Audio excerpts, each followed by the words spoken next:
Como é fazer mestrado aqui na Inglaterra? Vem que eu te conto.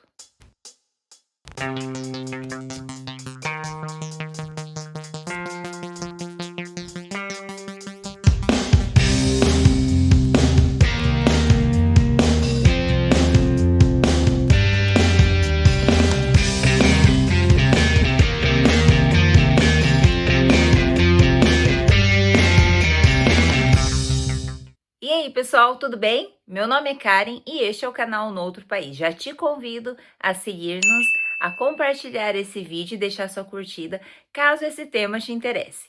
Hoje eu vou falar com vocês sobre mestrado em Londres, algo novo para mim que eu tô começando agora, então ainda tô reconhecendo algumas coisas, porém vou falar especificamente de como aplicar, como se dá o processo, como você também pode fazer. Vem comigo. Como aplicar? Gente, tem duas formas de fazer. Existem agentes, né? As agências que fazem esse trabalho costumam não cobrar nada e te ajudam a fazer esse processo. Então, eles vão pedindo uma série de documentos, uma série de coisas que você vai ter que fazer, vai te explicando passo a passo e te dá todo esse suporte. Eles não cobram nada porque muito provavelmente eles ganham em cima das aprovações nas universidades, em cima dos financiamentos aprovados pelo governo e assim por diante. Tem a outra opção que você pode fazer diretamente pelo site UCAS. Lá você aplica mais ou menos para 5 universidades, aplica para 5 diferentes cursos e ele vai te chamar para um desses para fazer teste, vai te fazer uma seleção com base no seu currículo e assim por diante. Agora, Karen, como você fez? Eu fiz mediante agência. Eu vou colocar aqui o contato dela. Ela fala espanhol e fala inglês. Foi uma indicação de um amigo. Não conhecia essa pessoa, só que ela foi muito gentil, muito atenta, me ajudou mesmo. Então eu indico o contato dela. Vou colocar aqui os dados para você, caso você tenha interesse. Existem outras agências de brasileiros, para quem tem interesse, dá uma procurada aí que vocês vão encontrar. Para fazer mestrado, eu preciso provar o inglês? Sim, você vai precisar provar o nível de inglês para ver se você tem uma proeficiência, digamos, mínima para fazer o curso. Existem algumas formas de provar essa proeficiência. O IELTS é o mais comum, vocês já conhecem, é um teste bastante difícil, um tanto custoso, necessita de uma preparação bem uma grande preparação. Então, ele é digamos, o caminho um dos mais difíceis. Eu não fiz esse caminho. Mas se por acaso você já adquiriu esse certificado, saiba que com ele você pode provar o seu inglês para aplicar para uma universidade, seja para um mestrado, seja para uma graduação, outro nível de escolarização. Outro teste que também pode ser usado em algumas universidades é o TOEFL, tá? E o outro, até mesmo o Duolingo English Test. Esse também pode ser aplicado. E por último, que foi o meu caso, algumas universidades fazem o seu próprio teste de inglês. Eu fiz na London Metropolitan University e lá eles fizeram um teste baseado no IELTS, mas é um teste da plataforma deles mesmo. Ah, Karen, mas como é que foi o teste? O teste analisou as quatro vertentes do inglês: a escrita, a fala, a escuta e a leitura. Então, teve as 4 análises ali, você precisa atingir um mínimo nessas 4 áreas. Mais ou menos, o meu teste durou em torno de 3 horas e meia, 4 horas. Eu fiz ele online, teve um professor, né, um avaliador do outro lado. Ele pede para ligar a câmera, ele pede para compartilhar a tela, pede para mostrar a área que você está, comprovar que você está sozinho. Ele, de certa forma, tem acesso a tudo que você está mexendo ali no computador, né? Porque você está compartilhando a tela. E ele pede para filmar, inclusive, a área que você está sentado, para ver se você não está colando de nenhum lugar.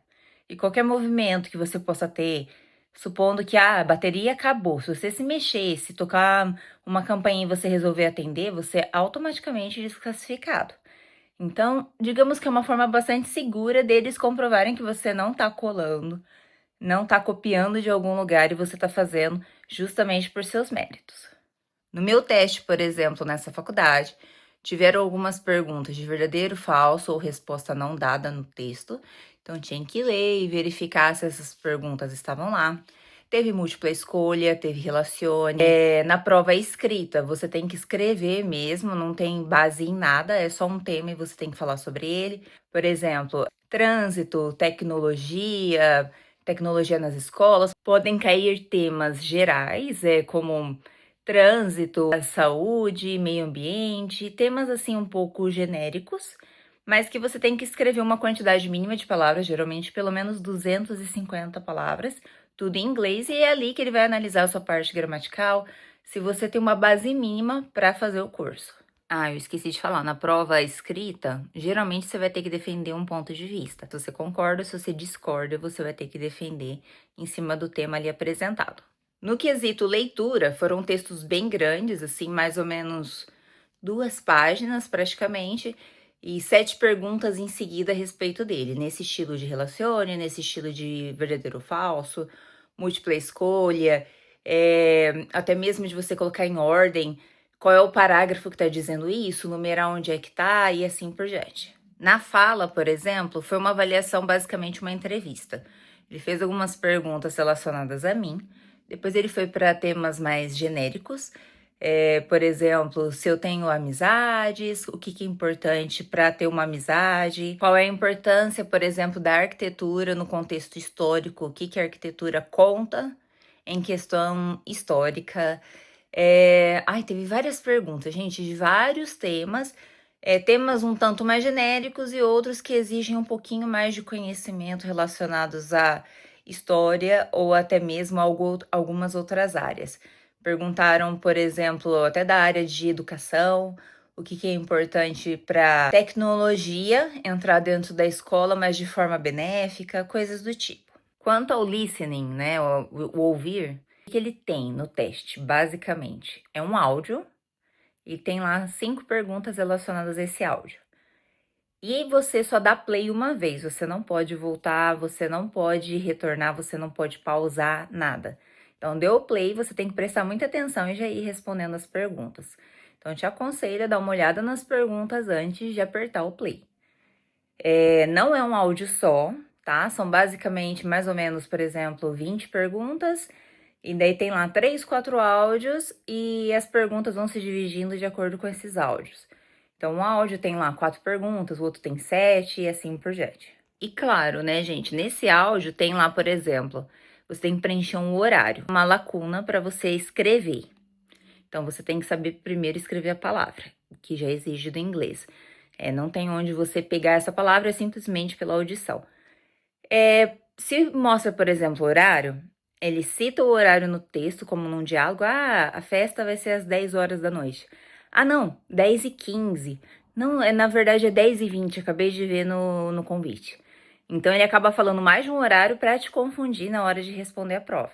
Então, fiquem atentos a isso. Resumindo, esse teste não é totalmente fácil, apesar de ter sido feito diretamente na universidade, ele foi baseado no IELTS, então tem que dar uma estudada, vale a pena pegar testes do IELTS que tem disponível aí online e fazer um pouquinho antes, ainda que você opte por fazer diretamente na universidade.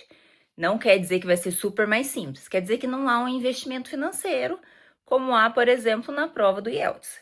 Tô com uma colinha aqui na mão para responder a pergunta. O que precisa para fazer a aplicação? Você primeiro precisa, obviamente, se é para um master, do diploma de graduação. Se é para uma faculdade, você precisa comprovar que você terminou ali o ensino médio, né, o ensino básico. Outra coisa é o teste de inglês que eu já comentei. Um desses vai te pedir e a faculdade especifica qual que é. Então dá para você olhar antes qual que é o estilo do teste. Você já consegue ter uma ideia se é feito lá ou se é pedido IELTS ou qualquer um desses outros que eu citei anteriormente. CV, o currículo, né?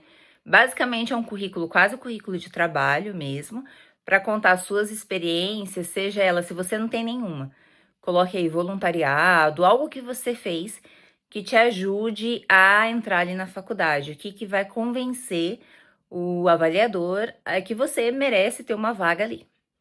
Então, é basicamente um currículo como profissional, você tem que mencionar suas experiências anteriores. Importante, eu já tinha 3 especializações no Brasil. Especialização aqui é um curso que não tem bem um específico aqui na Inglaterra. Você pode colocar como specialization mesmo, Porém não é tão popular como é no Brasil. Inclusive, algumas páginas colocam que a especialização no Brasil é basicamente equivalente ao Master daqui da Inglaterra. Porém, não coloquem a especialização como Master ali no CV, tá? Não coloquem, por exemplo, a tradução como Master, porque senão ele vai pensar que você já fez um mestrado. Então, coloque Specialization mesmo, ou qualquer outro nome que equivale a um curso mais profissionalizante, ou nem coloque, porque senão pode causar confusão na hora de fazer o financiamento, porque ele pode entender que você já fez um mestrado e o financiamento é só para quem nunca fez um mestrado. Mesma coisa vale para uma graduação. Eu não conseguiria, por exemplo, fazer uma outra graduação com financiamento, porque eu já possuía graduação no Brasil. E não importa qual é o lugar do mundo que você fez. Se você já fez, não tem direito ao financiamento. Alguns cursos ainda pedem o portfólio. Por exemplo, eu ia tentar um mestrado na área de escrita criativa. Esse já pediu um portfólio, tá? Porque é mais uma área relacionada à criatividade. Provavelmente isso vai acontecer com áreas de arquitetura, com áreas de escrita, com áreas de artes plásticas, enfim, marketing digital e assim por diante. Referências acadêmicas é outra coisa que pede. Para o mestrado, né, supostamente, como você já fez a graduação, você já deve ter feito, você tem que pedir referências acadêmicas. No meu caso, eu pedi uma carta de uma professora da UEL, ela escreveu para mim, eu fiz a tradução, ela assinou e eu mandei essa carta. É uma carta simples, falando qual foi a minha participação lá na universidade, de certa forma, qual é o contato que eu tive com ela e se eram referências positivas ou não. Outra coisa que eles pedem é a carta de motivação. O que é isso? É como você vai convencer o avaliador da universidade que você merece essa vaga. Então, por que você quer estudar esse curso? O que ele vai te ajudar na vida? Qual é a tua contribuição para a sociedade onde você mora? Coisas do tipo. Então, é isso que você tem que escrever. Depois, se alguém precisar de algum modelo, me pergunte, eu ajudo. Mas dá uma olhada aí, pergunta para o ChatGPT como é que você pode fazer.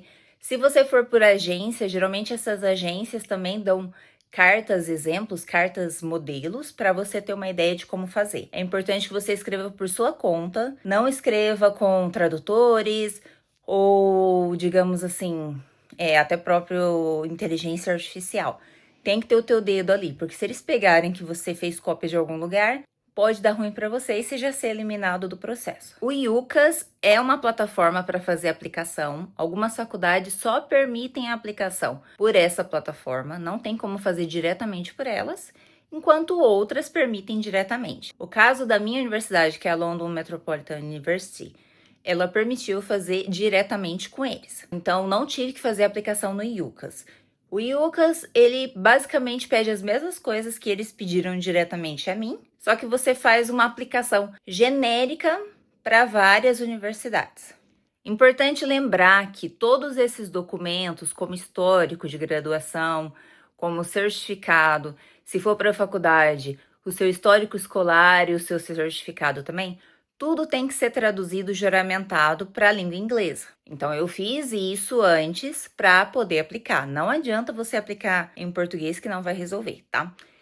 Como eu estava fazendo com uma agência, que a pessoa ela falava espanhol, ela não conhecia o sistema do Brasil, eu tive o trabalho também de explicar como é que funcionava. Quando eu falei que eu fiz especialização, ela perguntou o que seria esse curso. Aí eu tive que falar que foi o Lato Sensu para identificar que não era um mestrado, não era escrito sensu. Então, ela teve que entender como era esse processo. Ela mesma me indicou uma tradutora juramentada, que eu também vou colocar o contato aqui. Algumas faculdades podem pedir taxa de aplicação. Não foi o caso da minha, mas algumas podem sim pedir essa taxa. A única coisa que eu tive que pagar foi, depois de aprovado o processo, foi fazer o depósito, tá? O depósito do curso. Beleza, Karen, falando em pagar, que história é essa de pagar? Sim, cursos aqui na Inglaterra são pagos. Você só não paga se você conseguir bolsa ou se você fizer esse financiamento pelo governo, que você não vai pagar no momento, mas assim que você terminar o curso, depois que você atingir uma renda mínima, você tem que começar a pagar o governo. Karen, quanto foi o seu curso? O meu curso foi na faixa de 9.600. Obviamente, eu não tenho esse dinheiro, então eu fiz a aplicação do financiamento do governo e que eu vou ensinar num próximo vídeo como é que faz. Você só vai fazer essa aplicação do financiamento depois que você já fez o teste, depois que você já basicamente tem ali a oferta da vaga. Quanto tempo dura o seu mestrado, cara? O meu mestrado vai durar 1 ano, por quê? São 2 aulas por semana, né? Na semana dias úteis. Então, segunda e quarta-feira são 3 horas em cada dia e são online. No sábado, ela é o dia todo, a aula é o dia todo e é presencial. Então, ele é considerado um curso full time, ou seja, de carga horária cheia. Por isso, eu vou fechar ele em 1 ano. Mas tinha possibilidade de eu fazer ele em 2 anos também. Então, na hora de você fazer ali a aplicação, principalmente se você fizer com a agência, é importante que você faça essa observação. Se você vai querer fazer numa carga um pouco mais puxada, ou se numa carga um pouco mais reduzida, porém num tempo maior. Apesar de não estar sendo a minha praia agora, quanto à graduação, geralmente os cursos são 3 anos aqui, tá? Mas vale a pena conferir, até porque eu não fiz, então prefiro não entrar muito em detalhes. Como são as aulas? Ainda vou descobrir porque eu tô começando agora, então eu volto para contar depois. Me acompanhe aí nos stories do Noutro País. Eu vou demonstrando algumas coisinhas que vão acontecendo aí no dia a dia. Pelo que eu tava vendo, que eles já apresentaram, durante essas aulas, principalmente no sábado, há um momento mais teórico, um momento que o professor explica mais as coisas, mas a segunda parte da aula já é mais uma coisa dividida em grupos, né? Trabalho em grupos que exigem apresentações nossas. Outra coisa, pelo que eu vi também, as avaliações no mestrado são basicamente trabalhos, participação em aula, não é basicamente testes como é numa graduação. O que vai ter vai ser um trabalho final, né? Como uma monografia, como uma dissertação, né? Digamos assim, ou um projeto. Isso a gente vai descobrir lá na frente, que os professores vão apresentar mais lá na frente. Outra coisa que me perguntaram aqui, quais são os acessos que eu tenho lá na universidade, apesar de ser um curso que eu não vou todos os dias. Eu tenho acesso à biblioteca, eu posso ir lá todos os dias se eu quiser na universidade. Por estudar aqui, tem acesso a alguns descontos de estudante. Na faculdade também tem um certo suporte em relação à carreira. Então tem alguns profissionais lá dentro que você consegue agendar horários para que eles te ajudem com currículo, com LinkedIn, com a própria entrevista e assim por diante, coisas que vão te ajudar na questão profissional. Já descobri que lá na faculdade também não vou ter copinho plástico, não vou ter as coisas para tomar um cafezinho, então tem que levar minha canequinha, isso é só uma observação, uma curiosidade. Tem um micro-ondas lá para esquentar minha comida, né? No caso, eu vou ficar o sábado o dia inteiro. Então, eles já explicaram essa parte. Por enquanto, eu tive apenas aulas de indução. A indução nada mais é do que o processo que vai te introduzir na universidade.